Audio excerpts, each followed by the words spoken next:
You've really tweaked the system here with one of your picks. Possibly two. I was like, there's people along the wall. It was so full. I was super happy because it looked like you fellas took our advice and did everything we said. Can we just talk about body heat? He noho Pākehā, I o rake. Yeah. It's Iraqi. No. I dispute koutou? Kaore. I runga I te ngākai maha ki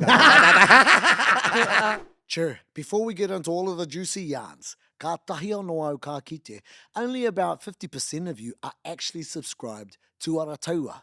Nō reira, make sure you subscribe and tautoko the kaupapa. It's that easy. Ngā mihi. Ka nukunu ku ka neke neke, titiro ki ngā tai o tokerau e hora nei e te iwi e te whānau nau mai hoki mai ki te hōtaka o Haka Yarns. Ua tērā? Te mahi tērā? Kau, he te tai tokerau au. Ora, tēnā koe tō putanga I te kapapa. Yes, te whānau mare mihi mai tēnā tātou. He pai kōrero tokerau tēnei, anei Chey Milne, Otene Hopa, ko wai mari e I tēnei pai kōrero. Tēnā koe. Yes, tēnā tātou. Ea te ki tērā. Hey, no mai hoki mai, my bro. Kia ora rā. I a tāhua tō tū. Ai. Tō koutou tū. A tāhua ngā kapa hako te Tai Tokerau, pēhea. Yes, e te pērā tonu. Yeah, relieved that it's over and then we made the decision to go ahead. Ai. Ai. Yes.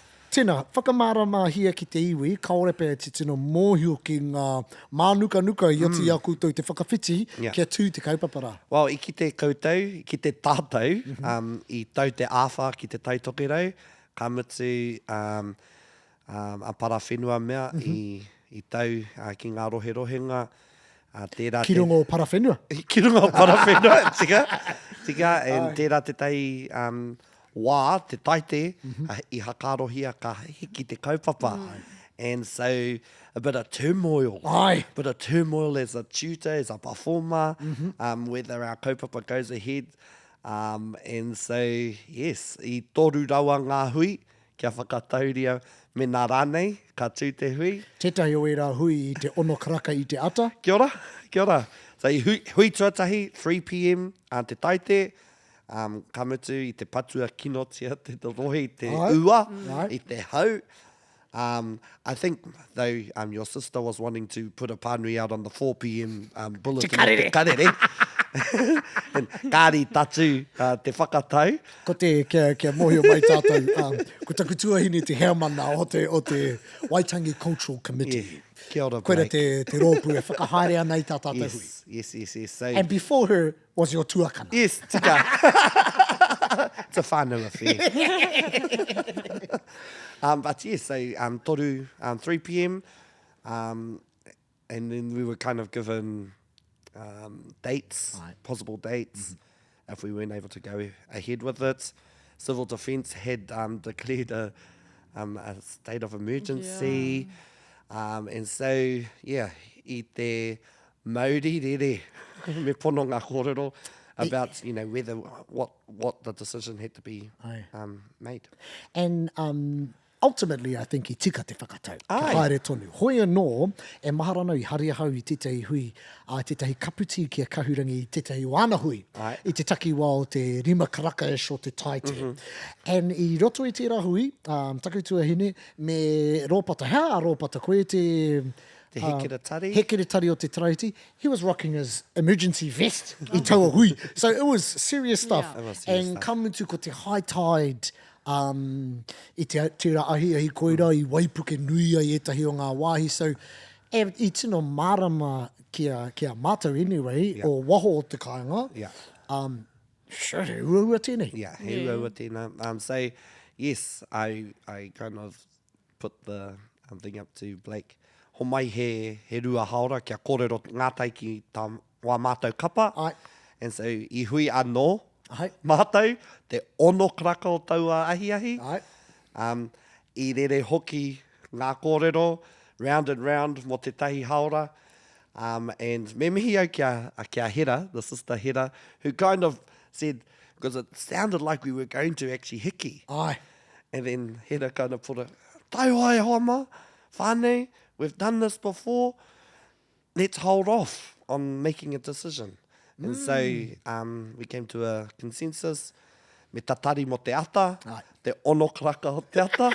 O te praere. O te praere. Te praere. Te praere.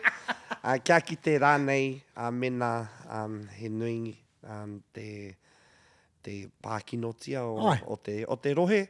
So i wāke hau i te rima kraka, te mātai hau i te ngārangi, and it was clear. Nice. Like beaming. I waia tau ki e te oku hoa, because I waia mai, tō tāua tangata a maka, James. Yes. And you FaceTime Mara, it was beaming. I was like, and I kone I rotorua nei, Yeah.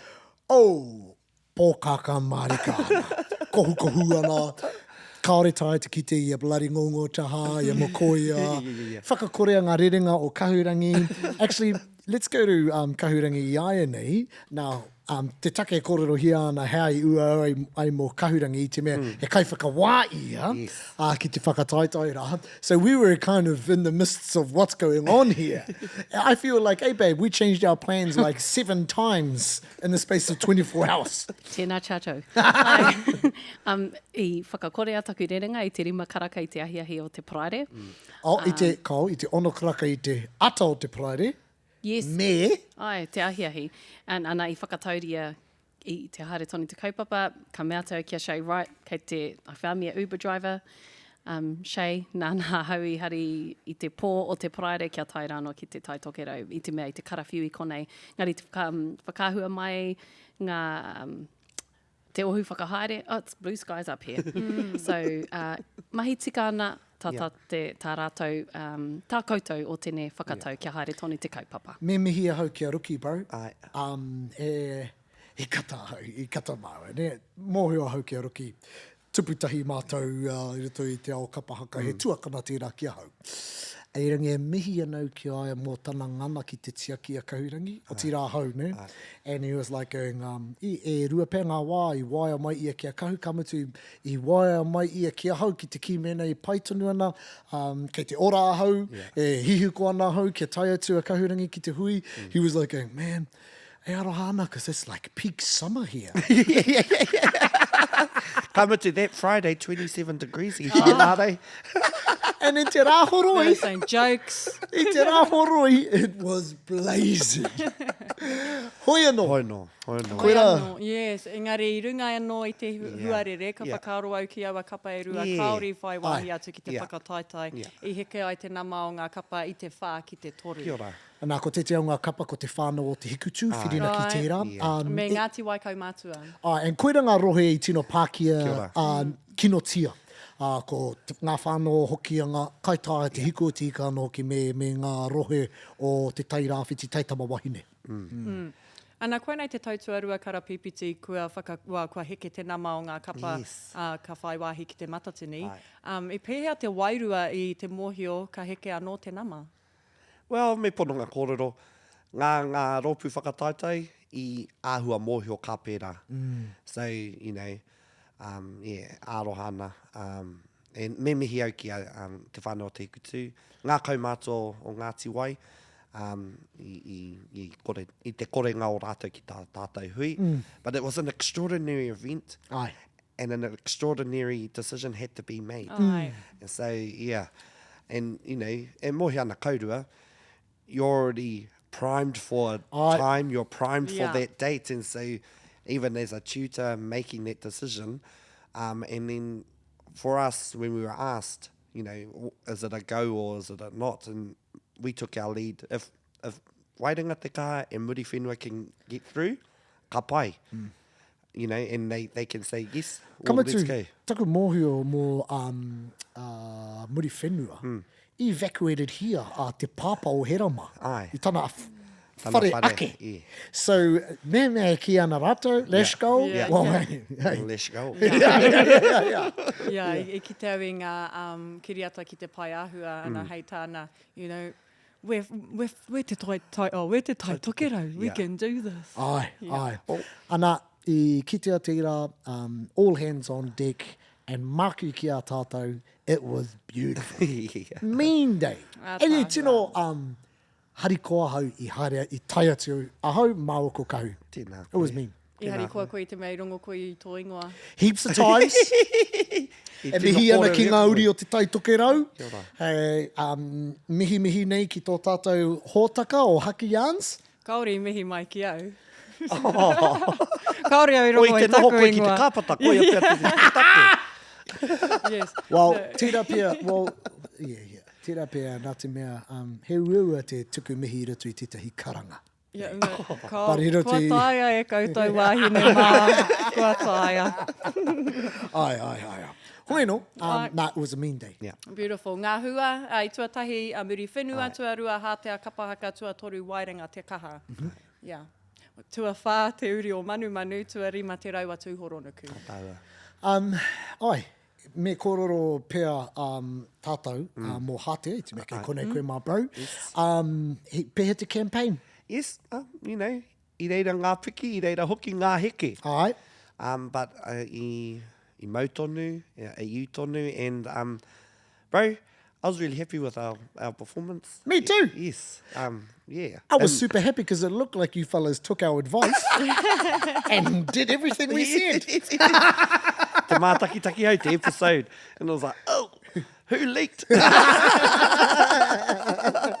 Because it wasn't me, must have been Mars. Yeah, kōrero ana whānau a Marcia, she was glowing. Yes, Tāhua tēnā. rawatu. Yes. Mau ia I te piu-piu a te Kaitātaki. Yes, Kia ora, yes. kia ora. Huri haere ana tērā Yeah, piu-piu. the sisterhood of the travelling pew-pew. Te kāhuitara.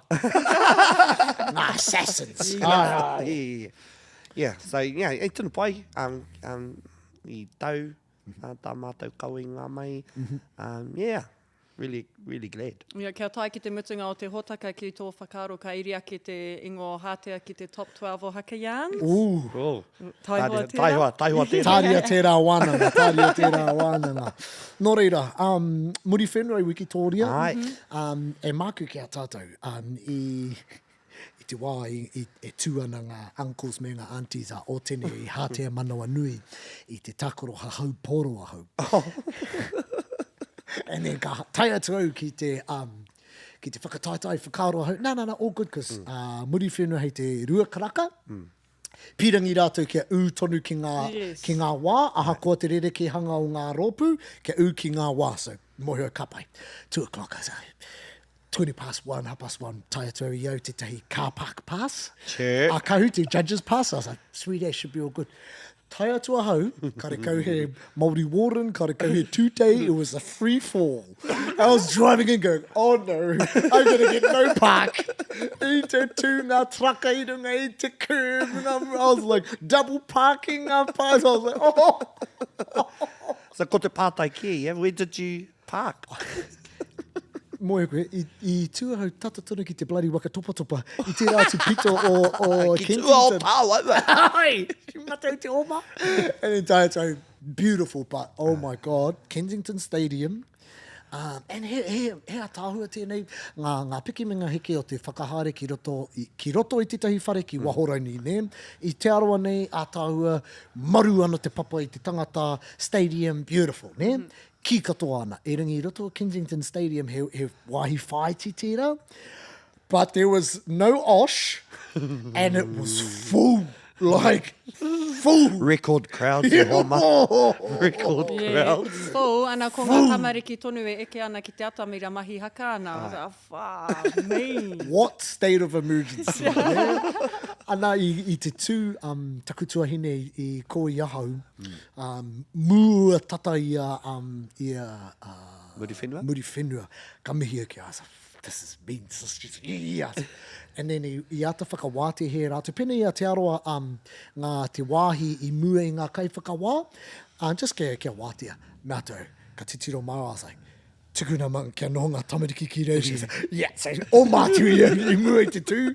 Yeah, whakawātea hea tira. It was so cool, man. Yeah. But, Muriwhenua, ko rātou te kapa tuatahi mō ngā kaiwhakataetae. And they came on with an energy. I reira hau e tū ana, I was like, Me ua ka turaki ngā Māori i a rātou, because they came on, and mihi a tātou e te Kaitātaki, tēnā koe pata, and I would say maybe a little bit of energy was because of our kōrero, beautiful. Hoi anō i a rātou te Māori, anō nei i te rite rātou, i a rātou te korowai o te wikitoriatanga. Ne? Mōhio rā i te Māori tau rātou i roto tō rātou whakahihi, pai. Ne? It was me. A tāhua. Kamatu, i tōhia mai rātou, i tā rātou, wā rātou waiata mai te matatini. Ai. So, i te mōhio rātou, they were on a winning kind of stream. And of course, you're going to take that, bring it on, and they did. He pai ki au te taramu. Yeah. I would say my bro Boo, our bro Boo, i whakarongo hoki rātou, i te mea ahua mū. I mū. Tana patu. He's just a little soft. Yeah, but just enough, eh? Just enough. Kahu, kei reira koe, ko koe te rau ngā kai whakawā, te ki o te bloody whare, because I want to say i te wā o ngā kuia me ngā kraua, toko iti no ni ngā tāngata ko ngā whānau ake, and then Muriwhenua comes on and it's jam-packed. Can we just talk about body heat? I love that you said body heat. Yeah. Kia ora. Body Not something something else. else that Kahurangi would talk about. But i te ata, i te mauahau, i taku koti, i rongo i te makariri, tai atu ki te wā tina, oh my God, i reira mātou ngā kai whakawā, we were sitting doing nothing. I mean, you know, i te mahi kaha, engari, man, i te heke te wera, i te ki pai o te whare. Engari, tino rongo ahau i te wairua pai i roto i te whare, i te wairua tautoko, i reira ngā whānau, you know, tūana, hāte kihi e ka tūana ngā whae, wainganui ngā mahi haka ki te karanga atu ki ngā kapa, even though they're mid-performance. I was like, oh, Tai Tokerau ake nei, me te miharo. And me kōrero a Muriwhenua, I puta mai rātou, because, you know, at our lunch break, Ruki said to us, all right, e hoa mā, whakataetae time, let's go. And so i te rongo hoki mātou i te ihi, ka noho mātou ki te whakawā i a rātou, ka puta mai, ka iri te rātou. Karakau he waiata tira, so they just came out blazing. And I just want to make a note as a judge that their scripts were beautiful. And they've got I mean, you know, he graphic designer kei wainganui a rātou, engari tai e ana a rātou kākahu, off-stage kākahu, on-stage kākahu, scripts were beautiful, so he tima tino professional tēnei, e mihi ana ki a rātou. And he tautohi tō rātou. Kia ora. Kua roe tākoroa Kia nei ora. te kēmu, eh? Ai. Even before Muriwhenua. Yeah. They were there doing it. So, e tika tāwei, because ia mātou e traiwana ki te Tai Tokerau, i te titiro a Kahurangi, i te mahi ia i tana due diligence, ki te pānui anō i ngā scripts e rā mea katoa, i te mea te tikanga ka hui rātou i mua i te tū e rangi, whatever. So anyway, e ātāhua a rātou mahi. Kahu, Chey. I te whakawā koe i te whakaeke me te poi. Ia hau te whakaeke me te poi. Ai, pehe a Muriwhenua. Tai ea, kounga, tauana. Pai ki a hau, tā rātou, kei te kite, kei wainganui a rātou ngā tautohito, ngā kai haka kuaroa e haka ana, kei reira hoki te reanga hau, e piha ake nei. And I think they've got a really great balance of that. You know, te ona wā ka puta mai ngā rangatahi. Kei reira hoki ngā tautohito e āki ana e āwhina ana. He tauira pai te rā mo ngā kapa o te motu. Tika. So I really want to acknowledge the way that the waitai hinare whānau, the way that they Tika. poi e manaaki. Tika. Mihi hoki ki ngā Kaitātaki, that you can tell that they've been developed but supported. So it's just beautiful. I really love I what agree. Muriwhenua has done over the years. E tahi wā ne, ki te au ia hera, she was in second row sometimes, ka whakawhiti. Great examples. You know, and tika tau, cups ma, scattered in there, you know, koenei ki te iwi o waho kaorepe i te moe, e ringi tāua kei te moe a cups e tautohito, boomer. So kei te, he tika tau, he tika tā rātou, he pai tā rātou, tiaki te reanga hou, mori, but still you got to bring the thunder. Yeah. Ai. Ia Had that tāhua wai marama. Ai. Ramutu, yes. Nā, e miharo, she got even got a little bit of a singing, Trio, yes. little bit of a singing Yeah, kore ai. opportunity. It's succession in practice, eh? Far It's out. succession. And pēnei ia koutou i roto i a Hātea, kei te mohi o rātou, kei roto i te toto, tēnei me te waiata, because tāna māma, gangster. Yeah. I would say tāna māma me tāna tuahine probably won a fair few karaoke competitions at the KT Tavern. Nice. Hoi anō, e miharo rātou. Where I was thinking, because, you know, we were full on chat i roto in our Haka Yarns thread i a rātou haere ana. For me, Muriwhenua were redlining the whole way. Whakaeke, mean. Mō Teatea, mean.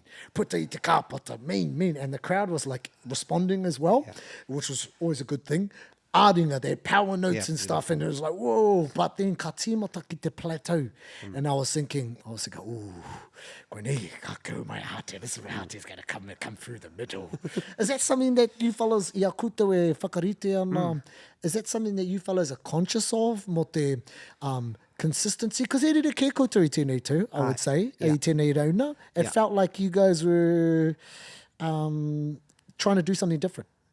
Yeah, I think not so much different. I think it was sort of like consistency. What are our strengths? Yeah. How do we play to that? And how do we execute? And I think that was, so whilst we weren't strategizing against Muriwhenua, it was more strategizing what are our strengths? What can we do? What can we do? E mohi ana mātou, he ropu waiata mātou. Nō reira, mahia mai tēnā. And sing like we know how to sing. Me mihi au ki Uncle David, you know, bringing that kind of X factor for us. Right. And then hoki ana ki ngā tūāpapa, basics well. Right. Do that well. And then you put the icing on the cake and it's The gimmicks. the gimmicks and all that kind of stuff. But how ngā kaupapa e tino mau i roto i te puku. Right. You know, I didn't want to be pretending about singing about something that we don't know about. Right. So ngā kaupapa i here i a mātou. Katoa he kaupapa no roto i a mātou ake. Yeah, he tino hirahira tērā, eh? Yeah. Kia taia e ngā kaihaka katoa te rongo i te wairua. Kia ora. Ana ko mōhio ki ngā kaupapa. Yeah. Instead of just being Yeah. fake. Yeah. And so, Muriwhenua ka mutu rātou. Yeah. I know I want to say it was close to a standing ovation. Yeah. Mo Muriwhenua i Miharo. And then waiting in the wings over there was Hatea. And it got a little bit delayed because he huakia no rātou i ngā kuaha ki te whare. And then more people came in. I don't know how they fit. Honestly, from the stage, when Marcy and I came out on the stage, I was like, there's people along the wall. It was so full. It was awesome. Yeah. But i a tāua kia hau, i te mea Muriwhenua, they're coming in with their strengths. Ihi, power, Muriwhenua tanga anō hoki, and then Hatea comes out and is toe and sings. Yes. And it was rere ke. Yeah. Mean. A bit like rangi wewehi. A little bit. Yeah. A little bit. Yes. Hei, e Tēnā koe. pātaitake. Yes. He pēhea te wairua whakataetae wāinga i a koutou ko Muriwhenua. Oh, Like, kei reira tonu. oh, yeah. Kei reira tonu. You know, but, you know, Mum and Chris and Sandra and all of them, they were in wakahui at the same time. So, you know, puta tahi mātou i a te wakahuia. Ai. So, we've known each other for a long, long time. You know, ke a rātou anō tā rātou wharehaka, ke a mātou anō tā mātou wharehaka, mutual respect. Beautiful. Me pērā ngā kōrero. Yep. Chris mā rātou ngā i roto i a wakahui rua mano, me Chris 98, Ai. i roto tana māma, Ai. and then Joby manuhui a rua mano. Ai. So i roto i te tūtahi rātou. Yeah. Ai. Yeah, Tuakana teina rātou katoa. Yeah. Koenei te ao o Te Tai Tokerau kapa haka. And we know, if we're not winning the item, Muriwhenua's, you know, kei te pērā. Kei te pērā, and that's the healthy competition between us. Yeah. Ai. There was a period of time there where every bloody Tai Tokerau performer, o rātou kaiako ngā kapa, all came from Wakahuia. Timatanga, me Fredma, Yeah. Puo, Yeah. koutou, Yeah. Muriwhenua. Now, kei te ahuarere ke iane, but it's, te koera te, e kōrero noho anau mō ngā hononga ke wanganui ngā kapa. Yeah, ko ai te kapa tuatahi o te Tai Tokerau? Oh, Ngā tau ki muri, ngā tau ki muri. te arahi mā, Yeah, te arahi, te rarawa. te rarawa. Te wai a Ai, rātou, te ai. rarawa. Te arahi, te timatanga, takirau, kua nui ngā rōpū, but katoa, all those rōpū had almost the same families in Yes. them. I panoni te ingoa. And a bit of a te aroa hononga here. Martin Rakuraku, hare te aroa. Hoi no. Yes, Ngāti Whakauē. Engari. E kia no, ia me tana whānau, I noho ki te Tai Tokerau mo te tahi wā tino roa. Ka whakahaere rātou I te arahi. Te arahi. And ko au whānau, kei te haka tonu I tēnei wāne, and ka waiata tonu mātou I etahi o era waiata, ia humai ia Martin ma, ka whakaako rātou ki ngā iwi o konei, katoa mātou ki te mōhio kētahi o ngā waiata. So ko au hononga rā kei reira, he nui ngā hononga. Ana, kua kōrero hia te pātata o Muriwhenua me Hatea, engari ara hoki te kapa toru I tino pātata, Waerenga te kaha, ka mihi nui kia koutou katoa. Ai. I tino piki te taumata I te taunei. Ko tai ana te ki, ko Waerenga te kaha, he breakaway o Hatea. Ne? You know, I tērā te taiwa, yes, Tātou was one of our performers. He hoa tata ki taku tuakana, koira pēi pērai. But, you know, e mihi ana kia Ngāti Hine puke rei, Waerenga te kaha, and me tā rātou tari mai I te taonga tuatahi mo te reo ki roto Te Tai Tokerau. I know I'm jumping kaupapa here, but it was a real special moment I te prize giving I toi a rātou te reo Māori ka hamama a rōpata. E te iwi whakanui ko te reo te Māori o te mana Māori, nā I puta I a tāhimi hinare tērā kōrero, anei ana mokopuna. E pupuri ana I tana trophy. Beautiful. That was awesome. Yeah, absolutely. Anei tuku karere mai taku whanaunga, he kaihaka ki te kapa. I tērā wiki ana ko tāna, ko te whāinga kia toa I te taonga o te reo. Koira te whāinga matua. Me te tika hoki. Me te tika Full hoki. hundreds, yeah. Well, you know, ko te whāinga kia wikitoria I te reo, that's probably a good go. Because mena ka wikitoria koe I te reo, he piki trophy tērā. Nuinga o te wahe wehenga nui kei reira. Not necessarily the same olds. Yeah. Hey, some Koira te randoms get in decider. there. Ai, muri mai a rātou, te uri o Manumanu. Te uri o Manumanu. Pai rātou, tō whānau o Ngāti Ngāti Whātua. Whātua, mai tāmaki ki a Maunganui, tēnā koutou, Joe, huia, e maunei ngā mahi roto I te rohe. Puta I a rātou, tō rātou whakaeke, me haro ki au, ka tahi anō ka rongo I tērā kōrero, hei te me ki te moio ki ngā kōrero katoa te Tai Tokerau. Hoi no, hāre tahi mai a manaia te maunga, me toka, me ngā e rā maunga kei te kaipara. I was like, oh, Chey. Yeah. Ana, ka kite I tērā I te choreography, ne, ko koira tāku I kite ai, he momo whakāturanga ana, kei te mātaki, kei te mārama I te horopaki. Little bit of a throwback waka huia 2000. Me te huri haere o ngā mea. Well, me mihi au ke te uri o Manumanu, because kua roa nei, tērā wehenga o te Tai Tokerau, e noho wehe ana I enei whakataetae. No te rātou, ka tai mai rātou, no reira he kukume mai ngā kōrero, ngā hitori, o roto mai te kaipara. E noho ana ki te Tai Tokerau. You know, ki enei mahi, ka whakahua mai I roto I tā rātou waiata poi, I waiata hia ngā taniwha o roto te rohe. E mihi ana. Ko Ngāti Whātua, he iwi o te Tai Tokerau. Kaore rite ki te atu rohe, whatever. E haere ana ki mea rohe, but a Ngāti Whātua, ko tāmaki, ko Ngāti Whātua, he iwi Tai Tokerau tēnā. Kia ora. So, E whakamohio mai ana koe ki au. no, Ki te I'm just saying. whakarongo. I'm just saying. Because he nuinga whakaponoa iwi kei te pātai, hea te take kei te Tai Tokerau. Yeah. But I'm saying, ko, Ngāti Whātua ki o rake, kei tāmaki tērā. Yes. But he wahanga iti tērā o Ngāti Whātua whānui. And te nuinga o Ngāti Whātua is Tai Tokerau. Hoi no. Tino pai ana, he kapa anō te rau a Tūhoronuku, kapa hau. Ai. Tēnā koe te tuakana mutunga. Ai. Yeah. Tō shout out to Arua. Ai, kia ora. Me Kahurangi. Me Kahu. Ka ki ia. Tukuna e nei Kahurangi. Tukuna e nei kōrero ki a Chey mea kareama. Koro ana mō te pū o te wheke. E nei karego mō te pū. Iringi e ngāku mā koha koha. Ngoe. E ngohe ngohe. I pēnei aha, I was like, oh, kere ama me Chey. Far out. Yeah, so kia kōrero Tūhoronuku me te āhua o tā rātou tū i tēnei whakataetae, ana i roto i ngā scripts ka mea mai rātou. Nā, kia mōhio mai koutou, ka rereke te āhua tā mātou tū. There's no rule that says that we can't do this.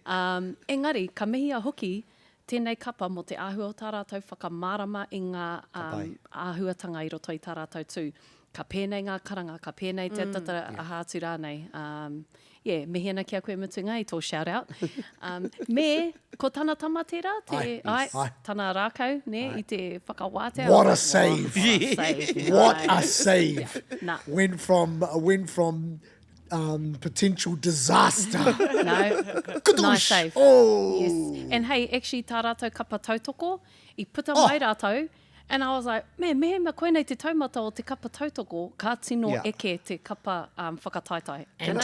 Anton, me misi I roto I tērā kapa. A tāhua ngā pipiu. Yes, I was going to say, where did it get those pupils Those from? people were mean. They were beautiful. They were Borrows. mean. Yeah, Tika. They're kind of like new old. Yes. Hey. Yes. A tāhua. A tāhua e rā pipu. Kia kōrero anō hoki tātou mō te ata whakaraupapa I te mea māku ki a tātou.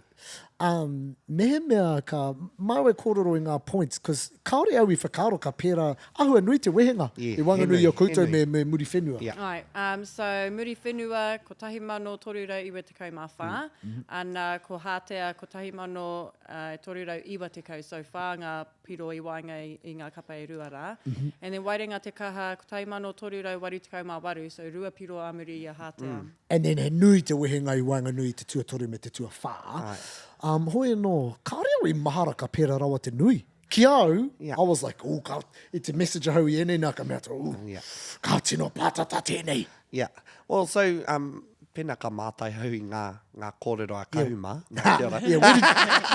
Where do you think you lost it? For us, it was the basics. It was consistency of wiri, consistency of takahi, and rākau, all those things. Māku e haka pai, it was close, but it's those little things that you couldn't go past, you know. And so, for me, I was like, as a tutor, ka pai, I need to work on that and take that on.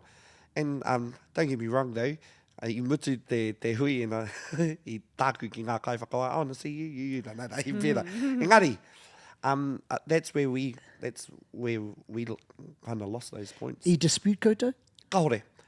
I runga I te ngā kai maha ki ngā. He tangata tono karere koe ki ngā No, I'm a face-to-face. Hey, koe re taki private tana party. Kaore e tahi wātea.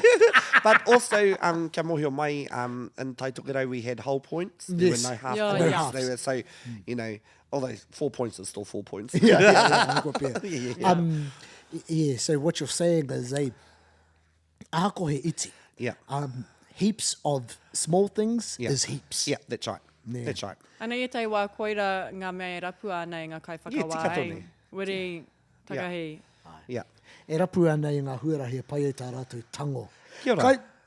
Kahurangi, when you're judging, are you judging it from a deficit mindset? Because I feel like e tahi wā koera te mahi a te kai whakawā, kei te rapu I ngā hapa, e pai ai tā rātou tango māka. Ne? Well, e pai ai tō ki atu, e ki nei te kōrero, you have to justify your marks. Ai. And so if you are saying, I feel that was a 98, you can't say, I feel that was a 98. Me ki koe, I pēnei, taku hoatu I tēnei maka, nā te mea, tatara. Ki au me āta whakamārama, e pai ai tā Otene ki atu, tikina e ra kōrero, if you want to, kei au koe te tikanga, and use those as ways to improve. But yeah, I found it really hard, the full marks, because at the end of the day, as a judge, ko tō mahi, I think, as well as to help find a winner. So you need to be clearer, but you can't just be giving everybody being a Santa Claus, and you can't also be a Grinch. So how do you find that balance of trying to find the winner, but be fair, transparent, and justify it? And sometimes we don't have the training ground in order to grow that. Hoi anō, I pai hoki ki au te rā. I liked the online system. Digital Waitangi system. Cultural Committee, digital system. It was really efficient. Also, kāre tātou e tuhi e nei rā. So ka aroha kia tātou when we read our judges' marks and we can't even, like It's I not can't legible. read that. No, it's not legible. So I really appreciated the digital. Is that an E? Is that an I? Oh, it's a K. Yes, and we had our matatokis there, so we had Whaia Deb, Riki, well supported, great system. Hoi anō, yeah, I ua te full marks. Babe, I ua ki a koe, te noho hei kaiwhakawā, and you got all of these bloody people's whānau right behind you. And then in Te Tai Tokerau, they're probably going, hey! Sometimes it was hard to concentrate. So ka mutu ana te tū, hey, and then, Kia ora, Auntie Wiki. yes, kia ora, Auntie Wiki. I loved it. I really loved it. But also, ka nuku, I'm like trying to concentrate e pai ai taku, because they're right behind us. And then also, actually, if I can be a little bit honest here, we had to be careful about our screens because we were so close. I te kite etahi a tātou e pato ana kamatu. I do want to acknowledge WCC mo te tawhiti o tā mātou ko ngā kaiwhakawā noho. It was a really beautiful distance from the stage. I kite, not like Te Arawa sometimes when we're indoors, we're too close. And this year we were too far. So I think, Tai Tokerau, you've got it right. You did a great job. Thank you. Yeah. Kia ora. Ka pai. E me mihi au ki tō tuahine and her team that brought in that judging system, It's not the Te Matatini judging system, it's the system that your auntie has been, building over the years at Polyfest. And kua noho mai, hei tino taonga moroto i a mātai. No, no, pono. And to be fair, he tika tau, te tīma, e whakahaere ana, Yeah. that's got to be your tight-knit crew. You have to. Because and it makes sense kia hau, people talk about nepotism and stuff like that, but it makes sense ana kia hau I te mea highly stressful time. Yeah. Te whakahaere, te te hui, kapa haka. And you got to have your day one dogs with you. Hey, ki te That's right. mahi, whatever it is that's required. Yeah. And I kite hau I te krura, ko aku tuahine katoa era, like my sister's best mates, me o rātou mama, pretty much. The team. Yeah. And they did an awesome job. Beautiful, beautiful. And even the way that it was presented back to us. So we received a booklet. It was bound, with all our comments and all that kind of stuff. And the prized overall spreadsheet, which is always something key. Sometimes you never get that. Not Tika. until late, like Tika. Arawa. Otene, Ai. I runga koe tētahi pai, Ai. ngā te matatini kōwhiri, Yes. ki te ata wete I ngā ture, I te taha whakawā. Ai. I pēhea tērā, where are we at with that? Yes, so I think it's a work in progress. And I think it talks to the glacial pace that these things take. I don't want to burn too many bridges. By glacial, you mean how a glacier grows a millimetre every 1,000 years. Well, you don't take tēnei ao huri. We like things, kind of instant. But yes, so we were part of a concentrated committee to one, look at the current Te Matatini rules, and even look at the current format, and just bring some ideas as tutors, as performers, to what we need to see reflected in those Tika, things. and ko ngā akoranga o era hui, e whai wahi mai ki tēnei whakataetae? Yes, so in Tāne we've got the whole pooling system Aye. that's that we're all aware of now, and also just looking at job descriptions. How te mahi a te matatoki? How te mahi a te kaiwhakawā? What are they reporting? What are they looking for? Because I think if you ask one person to the next, we've all got an interpretation of what a matatoki is. Yes. And so the attempt was to kind of standardise that mahi, so that, I te wā ka tū te ringa a tētahi, māku I tērā mahi a te matatoki, hea te mahi a te matatoki, anei. No rogues. No, I te no mā kaore ona whakamārama I ngā ture or anything, Kia ora. online matatoki. Yeah. They're everywhere, engari, haha, Yeah. te mahi. But I think the committee and the whakaaro from Te Matatini, I want to encourage it to carry on. Tika. And, you know, I think slowly but surely the glacier will move. And it'll leave an everlasting mark. Aye. Or And melt. I was going to say, hopefully not melt. Hoi anō. He miharo nei kōrero. Top 12. E ai ki a Haka Yarns. Te kaumārua noiho ngā mea tai ana e tātou. Nō reira ka wāwāhia e nei pix e whā. Kia koe tō whā, nā, ka hare pēnei mai nei. Kaore ani pātene i te pirangi kia mate I runga I te praka. So ka tīmata ia. Tīmata ia. And then ka mate tāua mātou. Kia ora rā. Tēnā koutou aku hoa. E taku whānei. Well, ko aku kapa e whā, ngā kapa tuatahi, te taumato apa nui, Ngāti Whakaue, te piki kōtuku o Ngāti Rongo Mai, me te hekenga ārangi. Ooh, kia ora. Hekenga pai hekenga. Yeah. How old, me bro? O me tīmata hau ki roto I hau anō. Ai. Hātea. Kia ora. Muriwhenua. Beautiful. Just because I think we just need a little bit of an upset. Ngā purapura o te tai hau auru. And then, tēnā koutou. O Pōtiki mai tawhiti. Ooh. You've really tweaked the system here with one of your picks. Possibly two.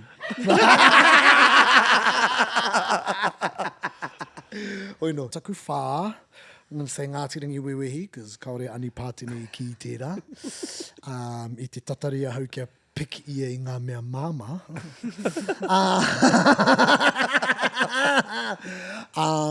Ko kōrero tētahi piki kōtuku? Ai. Okay. I'm going to say tauira mai tawhiti. Apai. Miharo rātou kia hau. I'm going to say... I am going to say Tūhoronuku. Happy. Sure. Kia ora koe hoa. Aye. Here we go, Happy. E mihi ana. Happy's been in the microphone in my ear. Tūhoronuku. And ko taku mea mutunga, I don't even know which ones have been Oh, you chosen. haven't done Apanui yet. No, kaore Apanui. No. I'm going to say... Yeah, I'm going to shake the tree a bit. I'm going to keep Rangiura in there. Yes. Purely because... Apanui came sixth. Well, yeah. No, aye. And, yeah. Sorry, Tamati, you disqualified yourself. You kōrero rōkoe. Aye, so Kahurangi, you've got the list. Pānuhia mai tā tātou top 12.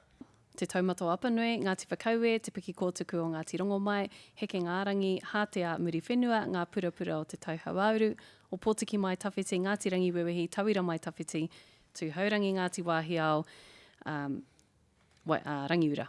What a top 12. What a Top 12. Wow. I'd pay money to go watch that. Ia wau e kainamu mai ana ngā whakataetae o tainui tangatarau tāmaki. So, Ai. kaore kore he panonitanga He anō. ua tēnei, tēnei kēmu. Ua tangara wātu tēnei. Ia, kia kaha koutou, kia kaue pāma mai. And Ngā iwi. e tono ana kia koutou I te kānga, kia tuhia mai o koutou whakaaro. Tākupu hia mai I tō top 12, ki roto I ngā comments. And ko ngā mea that Kahurangi agrees with, you might get yourself a t-shirt. E mihi ana ki a koe pada o tene, a tāua tō hara mai. Kua rangatira te kaupapa I a koe. Kua rewa, te tihi o parihaka I a koutou mahi. I a tātou mahi. Nō Ai. reira, let's go. Ia hana koe tēnei mutunga wiki. Whakatā. He noho Pākehā. Living my best Pākehā life Yes, this love. weekend. Hey, he noho Pākehā, I o rake. It's Iraqi. No. He noho moho, he noho me hauko. Ia. E mahi Māori ana I tēnei mutunga Kia wiki. ora. Ko te huri tau ko tahi rau o te tūpuna whare rā tūnoho pū. Oh, Yeah, so wow. he mahi Māori, mahi Pākehā, mahi Māori rānei koe tēnei mutunga wiki. I don't know what I'm doing this weekend. Kei te mahi Māori. E mihi nui ana kia koutou katoa ngā uri o Te Tai Tokerau, kua tae ai te whakatai nai nei hūro. Tēnā tātou katoa. Doits. Kia ora e te whānau. It's the same message. If you liked it, well, make sure you like, heart, subscribe, and share. Haka Yarns. Toits.